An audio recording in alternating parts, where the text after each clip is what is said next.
Muy bien. Capítulo 6.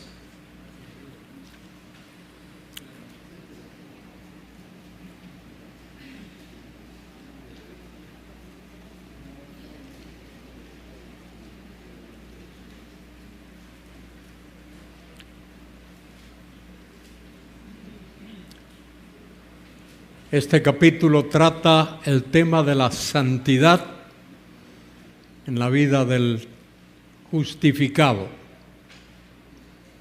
El que ha sido justificado, declarado justo por la fe, ahora tiene la responsabilidad de vivir en santidad.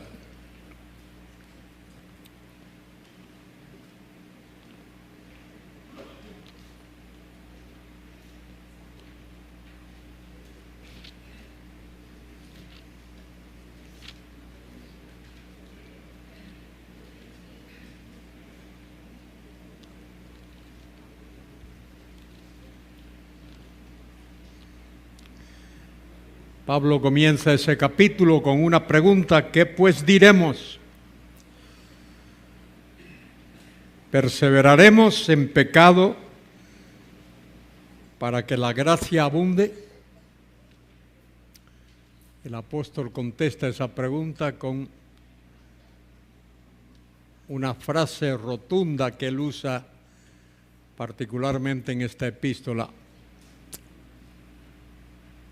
Mei ginoto, que significa que ni se te ocurra pensarlo. En ninguna manera se traduce aquí.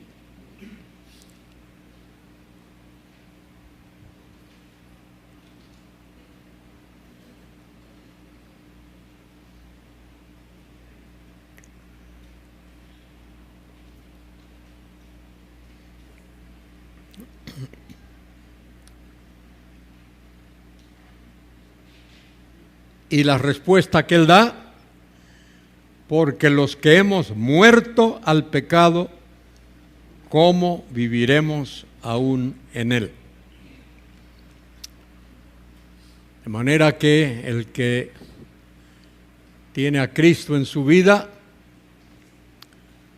ha muerto con Cristo, juntamente con Cristo, al pecado. ¿Cómo viviremos aún en él? ¿O no sabéis que todos los que hemos sido bautizados en Cristo? Hay un debate si ese es el bautismo en agua o es el bautismo espiritual. Probablemente tenga que ver con el bautismo espiritual, más que el bautismo en agua.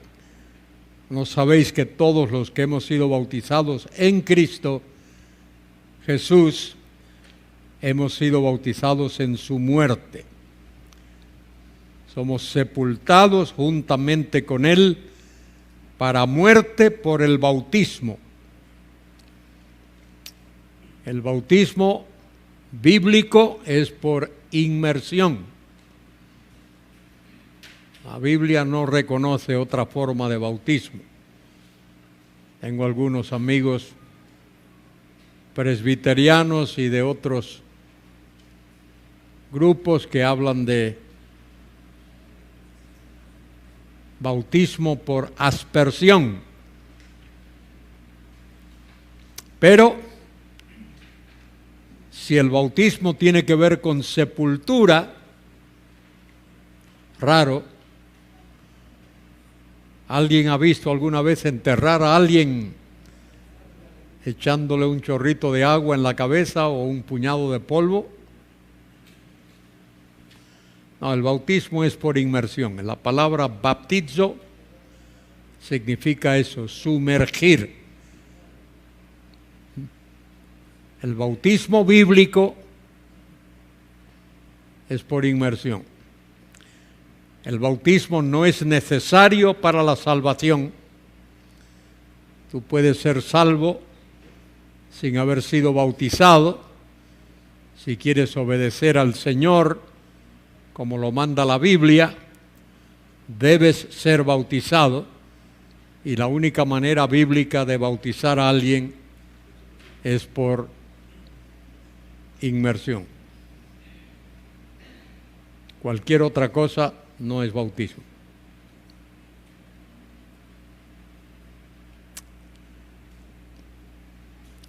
Dice ahí, versículo 4, claramente, porque somos sepultados juntamente con Él para muerte por el bautismo. Ahí no hay otra explicación.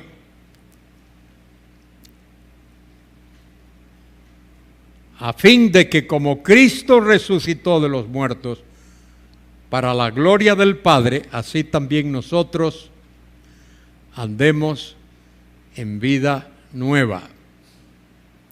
Porque si fuimos plantados juntamente con Él en la semejanza de su muerte, así también lo seremos en la semejanza, ¿se entiende?, en la de su resurrección. De manera que es muerte y resurrección. Sabiendo esto, que nuestro viejo hombre fue crucificado juntamente con Él, para que el cuerpo del pecado sea destruido, a fin de que no sirvamos más al pecado. Hemos muerto con Cristo para no servir al pecado, no ser esclavos del pecado. Porque el que ha muerto ha sido justificado del pecado. Y si morimos con Cristo, creemos que también viviremos con Él, sabiendo que Cristo, habiendo resucitado de los muertos, ya no muere, la muerte no se enseñorea más de Él. Cristo murió una sola vez, nada más, una y por todas, solo una vez murió el Señor. No muere todos los domingos cuando se parte el pan. El partimiento del pan es un memorial, es un recordatorio de la muerte y de la resurrección de Cristo.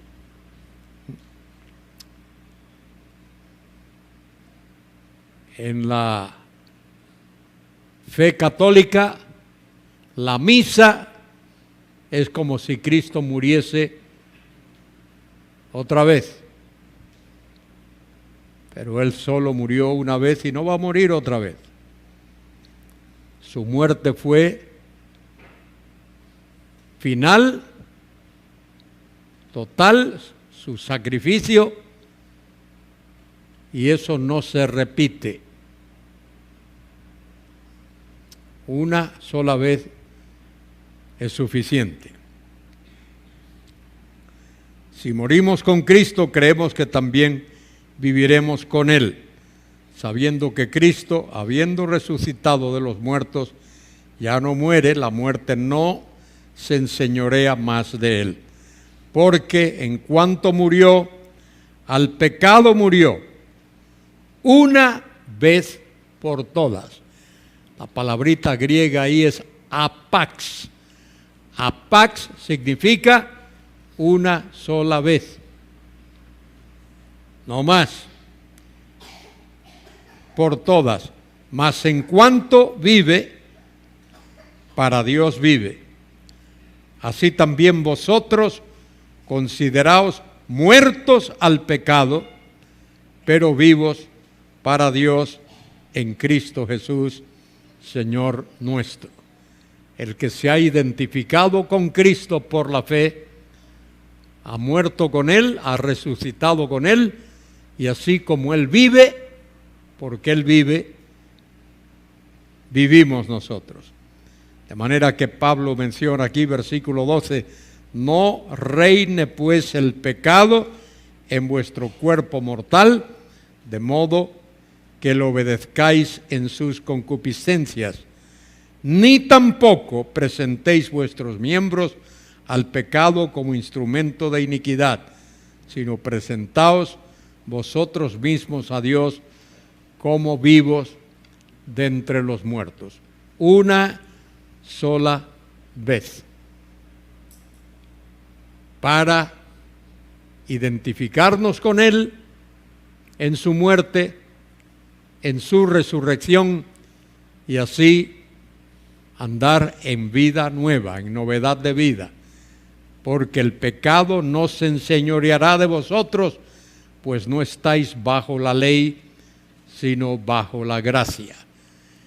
El que está bajo la ley tiene que servir la ley. Es esclavo de la ley. No tiene otra opción. Pero el cristiano, el creyente, no está bajo el aspecto legal de la ley. ¿En qué aspecto estamos nosotros bajo la ley? Solo en el aspecto regulatorio, no en el aspecto, estamos bajo la ley en el aspecto revelatorio, no en el aspecto regulatorio. También nosotros reconocemos que hay un solo y único Dios vivo y verdadero. Y como creo que mencioné ayer, o hoy, esta mañana, en el Nuevo Testamento se repiten 9 de los 10 mandamientos. ¿Cuántos mandamientos hay en la ley? 10.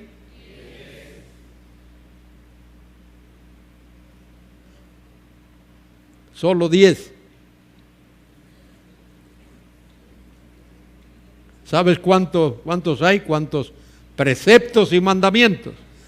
613.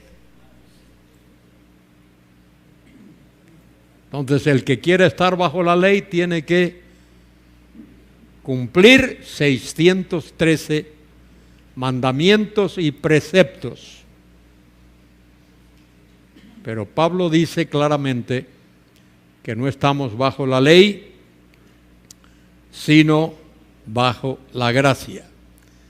El pecado no se enseñorea o se enseñoreará de vosotros, pues no estáis bajo la ley, sino bajo la gracia. ¿Qué pues?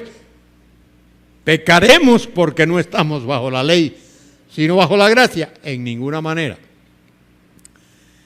El no estar bajo la ley no nos da licencia para pecar.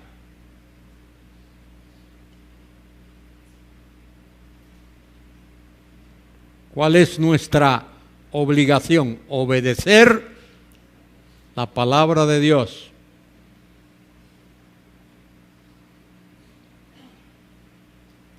Y vivir en conformidad con la palabra de Dios. Y hay muchas cosas que se nos manda en el Nuevo Testamento,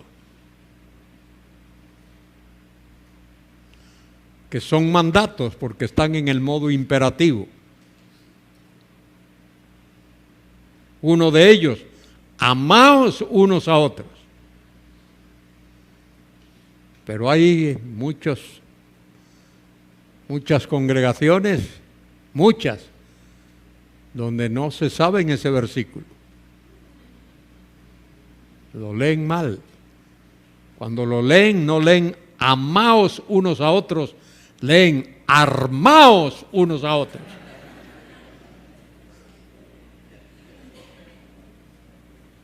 Y se arman con botellas y palos y puños.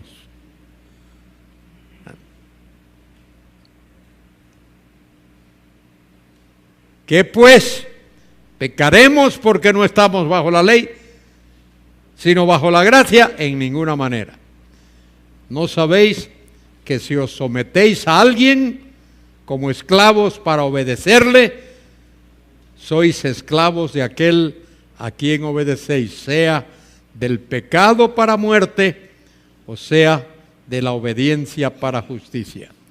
Pero gracias a Dios, que aunque erais esclavos del pecado, habéis obedecido de corazón aquella forma de doctrina a la cual fuisteis entregados. Y libertados del pecado, esa es nuestra situación ahora. Y libertados del pecado, vinisteis a ser siervos de la justicia. Dice Pablo, hablo como humano, por vuestra humana debilidad, que así como para iniquidad presentasteis vuestros miembros para servir a la inmundicia y a la iniquidad, así ahora para santificación presentad vuestros miembros para servir a la justicia.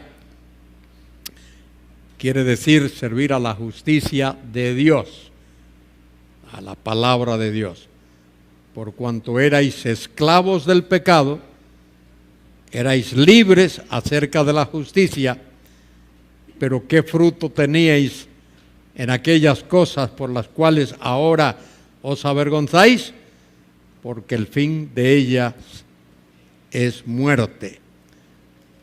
Mas ahora que habéis sido libertados del pecado y hechos siervos de Dios, tenéis por vuestro fruto la santificación y como fin la vida eterna, porque la paga del pecado es muerte. Trabajas para el pecado, vas a cobrar y el pecado te paga, te da un cheque que dice muerte. Mas el regalo de Dios, la dádiva de Dios, es lo opuesto, es vida eterna en o por Cristo Jesús, Señor nuestro. De manera que Pablo en este capítulo enfatiza la santidad, la práctica de la santidad en el creyente. Hay 3 tiempos en la santidad o en la santificación. Hay un tiempo posicional. Posicionalmente hemos sido santificados. Fuimos santificados en el momento de creer.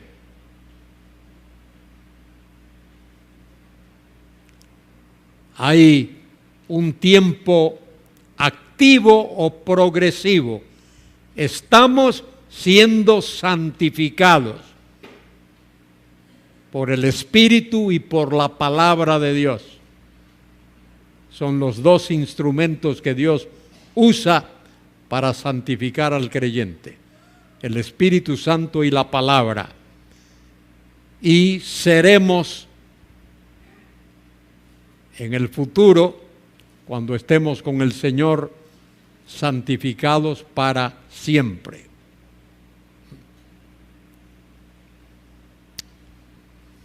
Es como la salvación. Fuimos salvos en el momento de creer, plenamente, totalmente salvos. En nuestra vida diaria estamos siendo salvos de muchas maneras y de muchas cosas. Y cuando estemos con Él, seremos salvos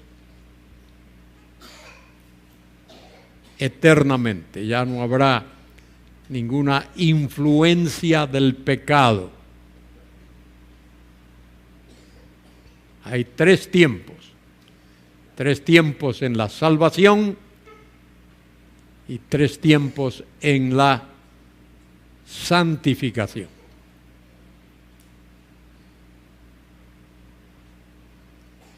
De manera que fijaos cómo Pablo nos lleva progresivamente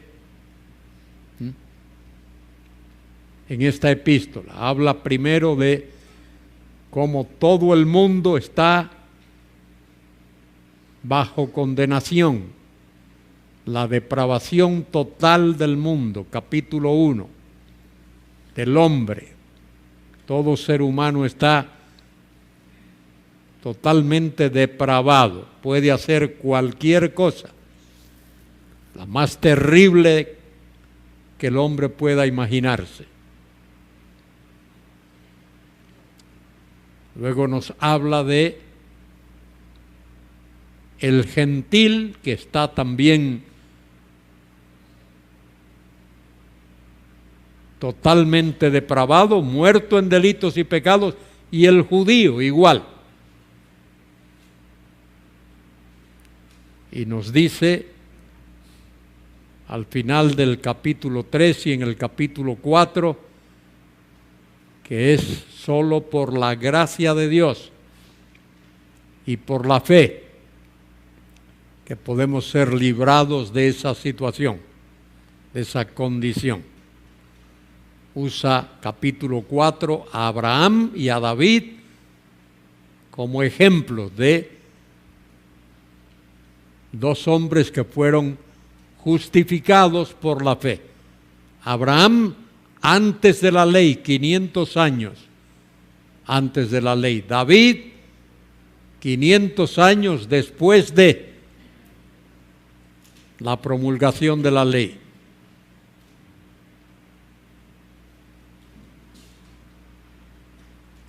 Y luego cuando llegamos al capítulo 5, que vimos esta mañana, allí hay una declaración solemne, habiendo sido justificados por la fe, y nos da los resultados. Tenemos paz con Dios por medio de nuestro Señor Jesucristo. Tenemos comunión con Él y nos libra de la condición en la que estábamos antes.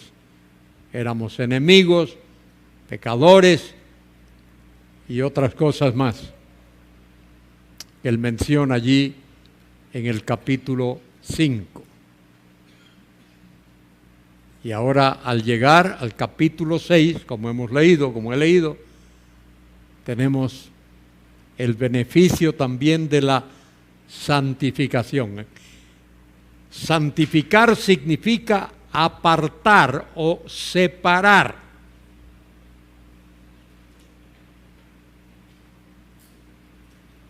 Eso es lo que la santificación es. Somos separados, apartados para Dios.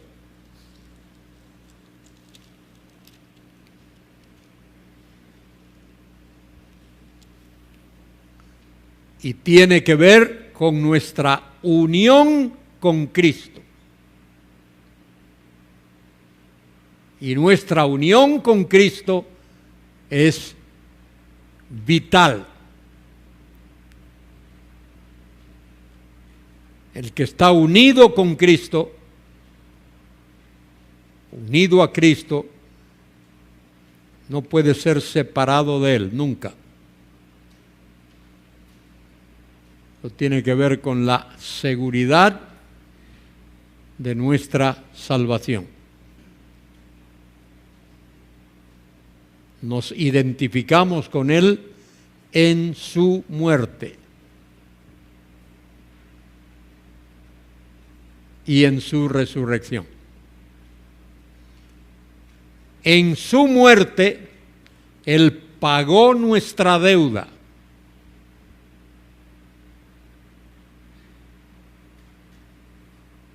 Pero en su resurrección, el pago de esa deuda es confirmado.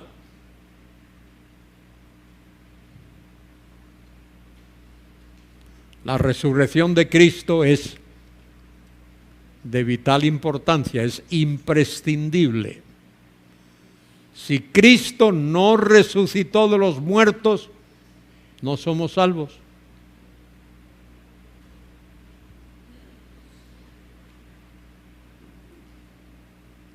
Y de esto no se predica lo suficiente.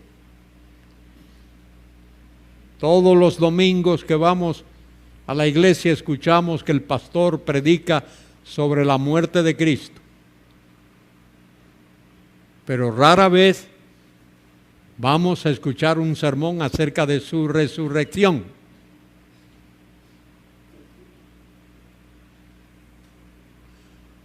Y fíjese lo que Pablo dice de esto en el capítulo 15 de 1 Corintios. Léalo ahí.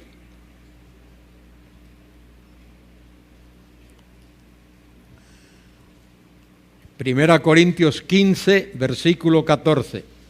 Y si Cristo no resucitó, vana es entonces nuestra predicación, vana es también vuestra fe. Y somos hallados falsos testigos de Dios, porque hemos testificado de Dios que Él resucitó a Cristo, al cual no resucitó, si en verdad los muertos no resucitan. Porque si los muertos no resucitan, tampoco Cristo resucitó. Y si Cristo no resucitó, vuestra fe es vana. Fíjese, aún estáis en vuestros pecados. Es decir, no somos salvos.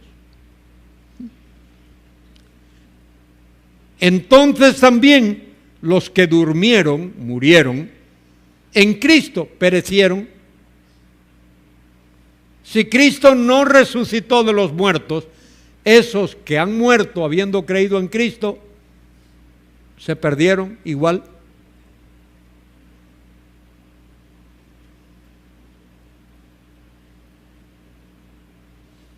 Si en esta vida solamente, dice Pablo, si en esta vida solamente esperamos en Cristo, es decir, si nuestra esperanza en Cristo es solo para esta vida, somos dignos de lástima. El mundo debería de tener lástima de nosotros. Pobrecitos, mira que se sacrifican para que lo metan en un ataúd y lo lleven al cementerio y ahí se acabó. No.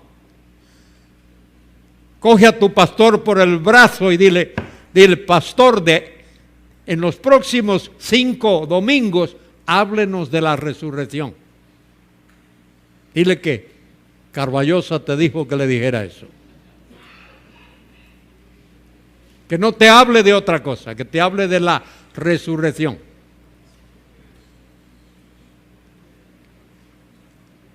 Hasta Job habla de eso, fíjese.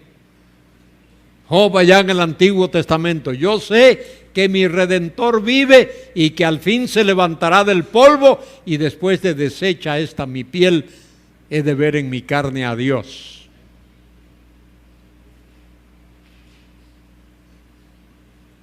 Dile a tu pastor que te predique sobre la resurrección, que quieres saber. Oblígalo.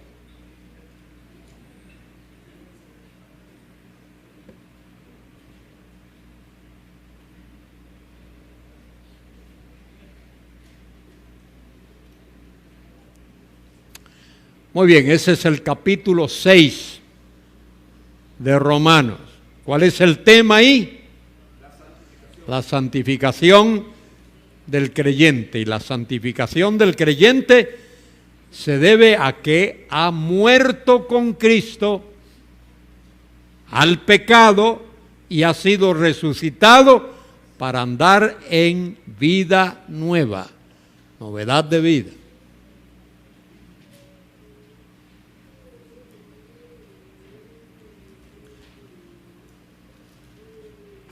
Bien, el capítulo 7 de Romanos es una especie de testimonio que el apóstol Pablo da.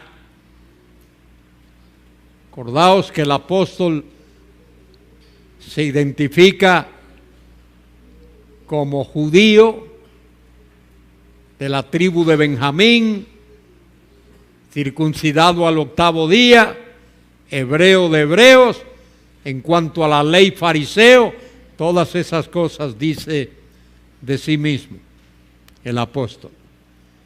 Y ahora, en este capítulo 7 de Romanos, como que nos da su propio testimonio. ¿Acaso ignoráis, hermanos, pues hablo con los que conocen la ley, que la ley se enseñorea del hombre entre tanto que éste vive?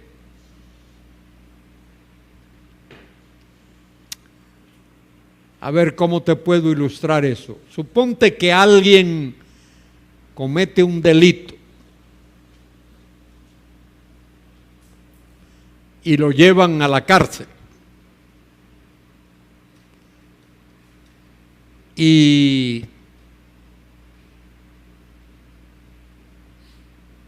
en una semana tiene que presentarse delante del juez.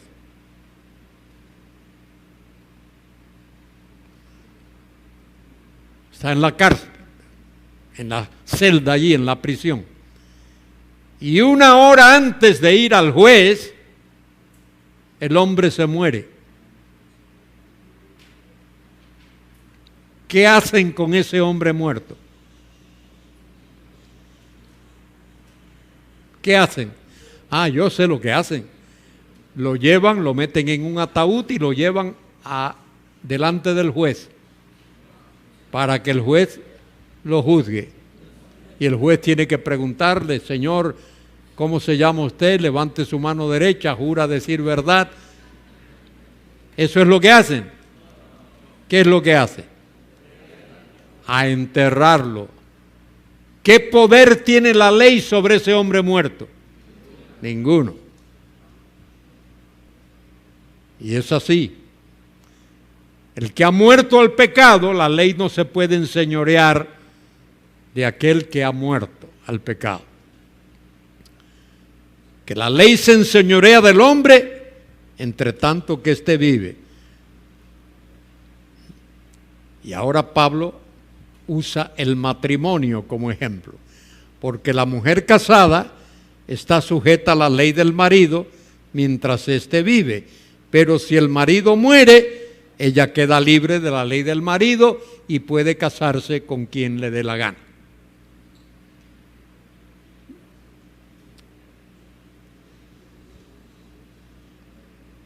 Queda libre de la ley del marido. Así que, si en vida del marido se uniere a otro varón, será llamada adúltera. Pero si su marido muriere, es libre de esa ley, de tal manera que si se uniere a otro marido, no será adúltera. Esa es la regla de la vida en todos los sitios. Así también vosotros, hermanos míos, habéis muerto a la ley mediante el cuerpo de Cristo, para que seáis de otro, del que resucitó de los muertos, a fin de que llevemos fruto para Dios, porque mientras estábamos en la carne, las pasiones pecaminosas que eran por la ley obraban en nuestros miembros, llevando fruto para muerte. Pero ahora, mire, Pablo se incluye ahí, estamos libres de la ley por haber muerto para aquella que estábamos sujetos, de modo que sirvamos bajo el régimen nuevo del Espíritu y no bajo el régimen vivo de la letra. Esa es la gran diferencia. La gran diferencia entre estar bajo la ley y estar en Cristo Jesús. Que está bajo la ley tiene que obedecer los preceptos de la ley.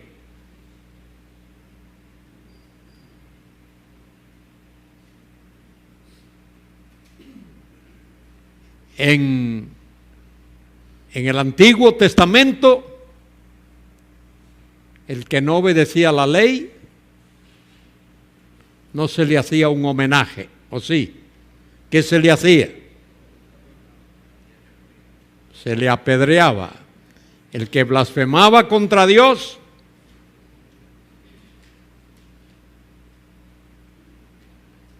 se le apedreaba.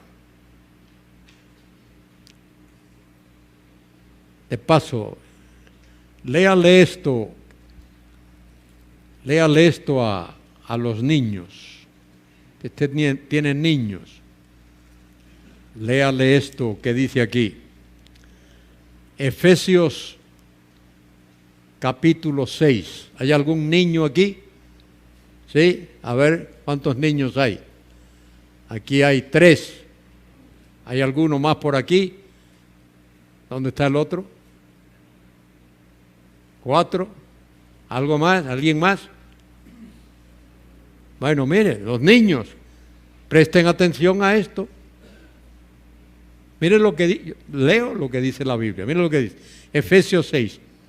Hijos, obedeced en el Señor a vuestros padres, porque esto es justo. Sigo leyendo. Esto es lo que dice la ley, Honra a tu padre y a tu madre, que es el primer mandamiento con promesa. ¿Cuál es la promesa de ese mandamiento? Oiga, para que te vaya bien y seas de larga vida en la tierra. ¿Sabe lo que quiere decir ese versículo?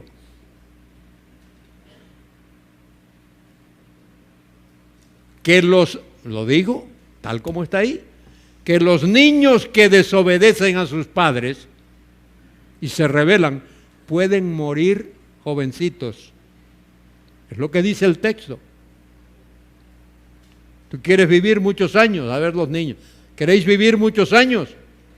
Sí, tenéis que obedecer a mamá y a papá. Pues si no lo haces, Dios te mata. A ver una cosa, ¿por qué os reís? Quiero que me digáis, uno de vosotros, ¿por qué os reís? Quiero saber, porque esto es serio, esto no es broma, esto no es chiste, lo acabo de leer.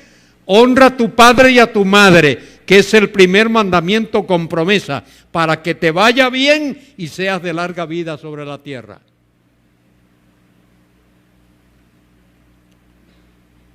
En el Antiguo Testamento, ¿sabe lo que hacían? Cuando había un niño, así como estos, de esa edad, rebeldes y desobedientes, papá y mamá lo llevaban a la puerta de la ciudad y venían los ancianos y decían, este es nuestro hijo, rebelde, contumaz, desobediente, y lo apedreaban. Nada de broma. ¿Por qué hay tantos hijos desobedientes hoy? ¿Por qué hay tantos jovencitos delincuentes hoy? ¿Sabe por qué? Porque mamá y papá los han malcriado. Y abuelo y abuela los han malcriado. Las abuelas son terribles para eso. Las abuelas malcrían a los niños. Y esto no es broma. No es broma. Niños que son desobedientes, Dios los quita de este mundo. Viven poco. No me gusta ir a funerales. Allá en España, cuando tengo que ir a un funeral e ir al cementerio, me causa pena.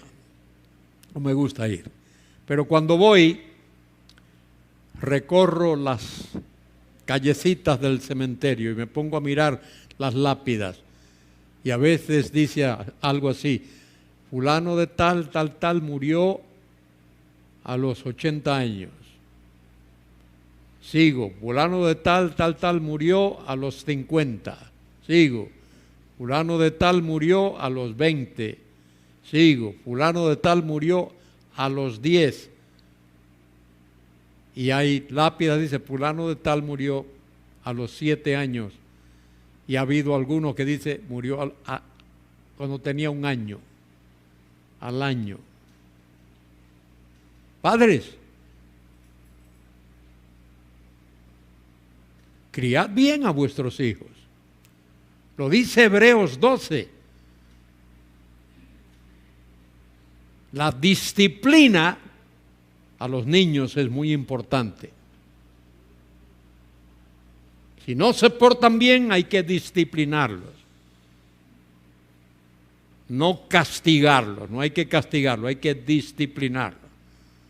Hay una diferencia entre castigo y disciplina.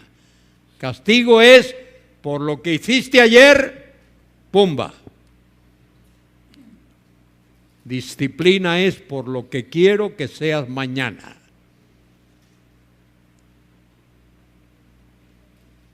Y en las iglesias, yo voy a las iglesias, hay una retraíla de niños malcriados en las iglesias. Te llega allí al salón y andan corriendo de arriba abajo y te chocan contigo y te empujan y todo eso. Y me da pena y un poco de vergüenza, porque mi familia, yo no vengo de una familia cristiana evangélica, vengo de familia católica, pero me enseñaron que en la iglesia hay que practicar la reverencia y el respeto, y uno no va a saltar, a brincar, a correr, ni a comer. Hay padres que para que el niño esté tranquilo le dan de... Los míos nunca. Y los míos crecieron en España cuando no había escuela dominical. No había dónde reunirse para escuela dominical. Los niños tenían que ir al culto de adultos. Y allí estaban sentaditos y no decían pío.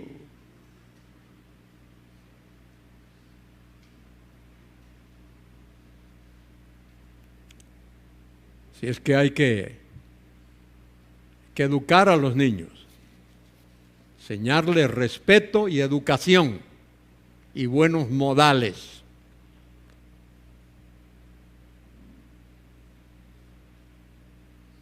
Que eso a veces está ausente en muchos sitios, créedmelo.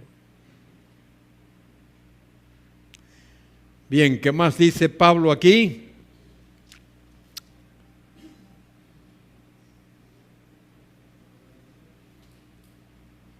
Capítulo 7,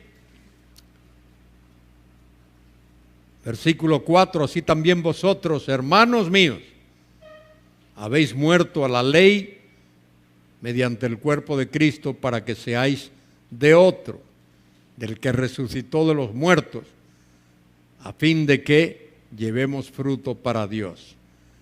Porque mientras estábamos en la carne, las pasiones pecaminosas que eran por la ley obraban en nuestros miembros, llevando fruto para muerte. Pero ahora estamos libres de la ley, por haber muerto para aquella en que estábamos sujetos. De modo que sirvamos bajo el régimen nuevo del Espíritu y no bajo el régimen viejo de la letra. ¿Qué diremos pues? ¿La ley es pecado? En ninguna manera. La ley no es pecado. Pero yo no conocí el pecado, sino por la ley. La ley fue dada para mostrarnos el pecado.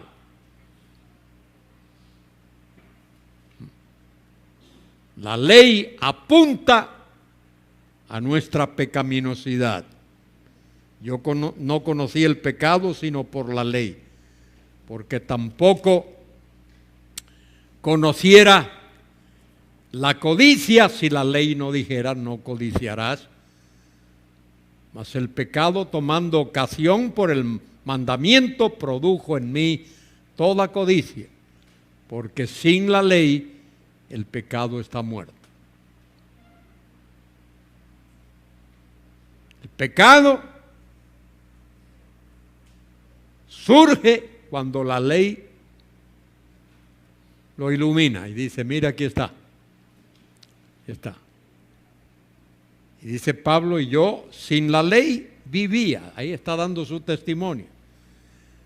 Yo sin la ley vivía en un tiempo, pero venido el mandamiento, el pecado revivió y yo morí. Y hallé que el mismo mandamiento que era para vida, a mí me resultó para muerte, porque el pecado, tomando ocasión por el mandamiento, me engañó y por él me mató. El pecado es engañoso. El pecado te hace pensar que vas a vivir bien, placer, etcétera. Te engaña, de manera que la ley a la verdad es santa y el mandamiento santo, justo y bueno. Luego lo que es bueno vino a ser muerte para mí en ninguna manera, sino que el pecado, para mostrarse pecado, produjo en mí la muerte por medio de lo que es bueno, a fin de que por el mandamiento el pecado llegase a ser sobremanera pecaminoso. Pecado es un amo. Cuando estábamos sin Cristo éramos esclavos del pecado. No le podíamos decir no al pecado, porque Él era el amo y nosotros siervos. Pero Cristo nos ha librado del poder y de la miseria de la ley. Luego lo que es bueno vino a ser muerte para mí en ninguna manera, sino que el pecado, para mostrarse pecado, produjo en mí la muerte por medio de lo que es bueno, a fin de que por el mandamiento el pecado llegase a ser sobremanera pecaminoso. Porque sabemos que la ley es espiritual, mas yo soy carnal, vendido al pecado. Porque lo que hago no lo entiendo, pues no hago lo que quiero, sino lo que aborrezco, esto hago. Cuando estamos bajo la dirección y la autoridad y la supremacía del pecado, tenemos que obedecerlo. Porque lo que hago no lo entiendo, pues no hago lo que quiero, sino lo que aborrezco, esto hago. Y si lo que no quiero, esto hago, apruebo que la ley es buena, de manera que ya no soy yo quien hace aquello, sino el pecado que mora en mí. El pecado tiene control y poder. Y yo sé que en mí, esto es, en mi carne, en mi cuerpo, no mora el bien. Porque el querer el bien está en mí, pero no el hacerlo. Porque no hago el bien que quiero, sino el mal que no quiero, esto hago. Y si hago lo que no quiero, ya no lo hago yo, sino el pecado que mora en mí. Así que, queriendo yo hacer el bien, hallo que hay una ley, que el mal está en mí, porque según el hombre interior me deleito en la ley de Dios, pero veo otra ley en mis miembros que se revela contra la ley de mi mente y que me lleva cautivo a la ley del pecado que está en mis miembros. Esa es la condición del hombre. Yo creo que aquí Pablo está hablando de su propia experiencia antes de su conversión. Y luego termina, fíjese cómo Pablo termina este capítulo. Miserable de mí, ¿quién me librará de este cuerpo de muerte? ¿Cuál es la respuesta? ¿Cuál es la solución? Hay una sola. Gracias doy a Dios por Jesucristo nuestro Señor. Así que yo mismo con la mente sirvo a la ley de Dios, mas con la carne a la ley del pecado. Ahora que somos hijos de Dios, el Espíritu Santo mora en nosotros y el Espíritu nos redarguye El Espíritu Santo nos amonesta cuando queremos hacer aquello que es contrario a Dios.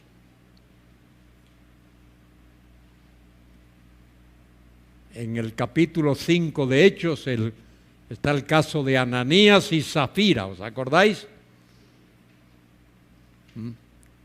Mr. Ananías y Mrs. Zafira.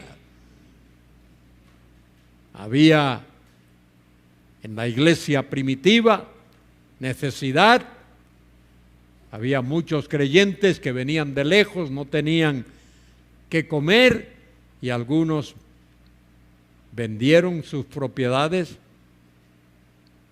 para ayudar a resolver la situación. Y Ananías y Zafira tenían una propiedad, era de ellos. Ellos podían haber hecho varias cosas: haberse quedado con su propiedad, haberla alquilado, haberla regalado, haberla vendido. Estaba en el poder de ellos, potestad de ellos. Eran los dueños. Y optaron por venderla. Y hasta ahí estaba perfectamente bien.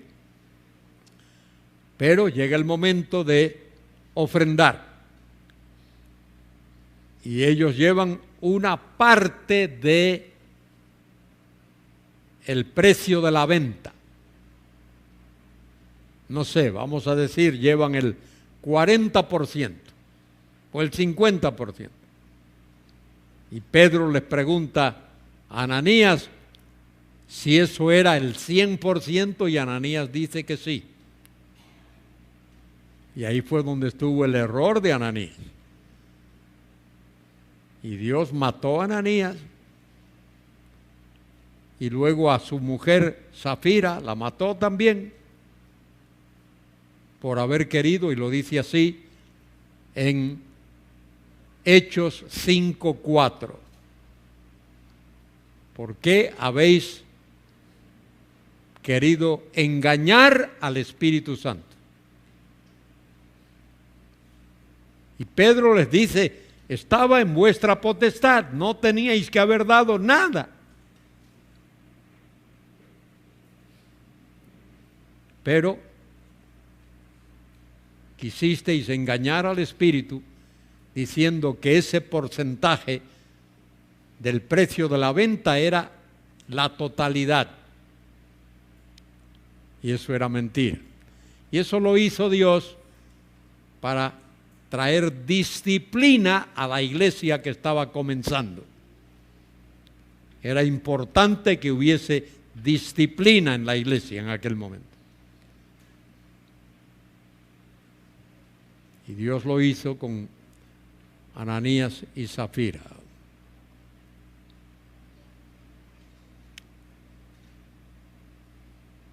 Entendamos las Escrituras y seamos fieles a lo que dice la palabra y honestos a lo que enseña la palabra. Bueno, siento que la hora se llegó a su final. Esta tarde, esta noche, cuando nos reunamos, vamos a ver el capítulo más precioso de la carta a los Romanos, capítulo 8. Leed el capítulo 8 para esta noche. Despídenos con tu bendición. Gracias por cada hermano, por cada hermana. Llévales ahora a esta reunión próxima. Sé con cada uno de ellos en el nombre de Cristo. Amén.